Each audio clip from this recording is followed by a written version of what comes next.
จองผู้ก็ฮู้จักคะแนกวนมีใจเหมือนห้อยเจ็บเก่าพระเป็นเจ้าเฮาพอไว้ว่ากวนเฮาในโลกนี้มีอยู่3มิ้วพอนะมิ้วหนึ่งใน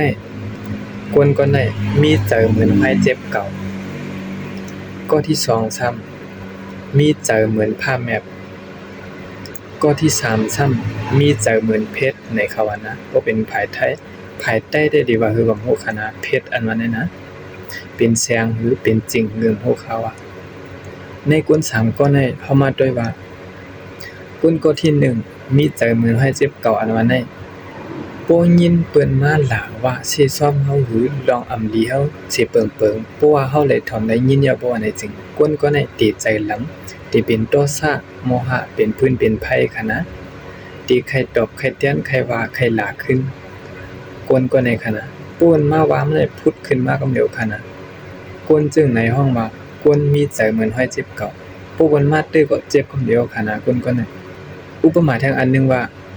เหมือนโหผีเหมือนน้องเขาอ่ะพออีหยังมาตื้อปุ๊บเนี่ยก็มันก็แตกโป้งคำเดียวคะนะ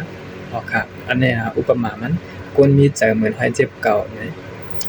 กำได้เฮามาด้วยกวนก็ที่2กวนอันว่ามีใจเหมือนผ้าแมปอันว่านั้นคะนะกวนก็ในซ้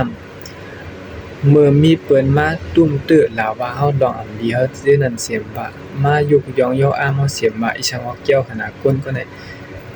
ตีฮู้ตันอารมณ์ดูเจ้าเก่านะกวนก็ได้นะบ่ได้ลัดง่ายๆก็หันมืออารมณ์ลองใจลำเจ้าเก่าอารมณ์อำดีนั้นเกิดขึ้นเฮฮู้ตันมันยอก็หมอดแปดอารมณ์อำดีอันนั้นอำปันให้เจ้าเก่าในใจลำห้ามตัวเจ้าเก่าไว้ซึ่งนั้นคะนะหันการเกิดขึ้นหันการรับหมอดจึงนั้นคะนะเมื่ออารมณ์เจ้าเก่าเกิดขึ้นมาหมอดแปดมันจึงได้ค่ะเป็นกวนมีใจเหมือนผ้าแมปในครับกวนที่อันมีใจเหมือนหนังเพชรอันว่านั้นช่ำกวนก็ได้เปิ้นกาใครว่าฮือค่ะตื้นตึกเคือกสาวคะนะเพชรอันว่านั้นมันอำโกเลิศโกไม้อำโกไผจึงนั้นคะนะหมายถึงจึงนั้นเปิ้นกาใครเสกใครนี้ใครลาใครว่าอำตุ้มตื้อสังยอคะนะกวนก็ได้เหมือนหนังเจ้ายะหันตาเขานั้นคะนะเจ้ายะหันตาเขาได้ย้อนเปิ้นว่าเขาปล่อยวางแปดอันนี้ตัวเขายะคะนะขันธ์5นี่เขาปล่อยวางแปดอย่างเขามีใจยึดมั่นสังในขันธ์5เขายะมันเคยเป็นสังมาก็ปล่อยมันเป็นกว่า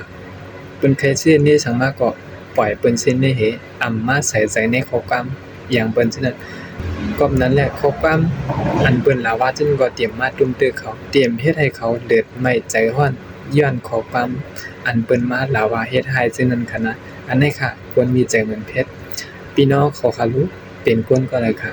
กวนมีใจเหมือนห้อยเจ็บเก่าค่ะอำนั้นก็กวนมีใจเหมือนผ้าแมปอันนั้นก็เป็นกวนมีใจเหมือนเพชรอันนั้นค่ะลาดมาตอบมาด้วยค่ะลูกเป็นกวนก็เลย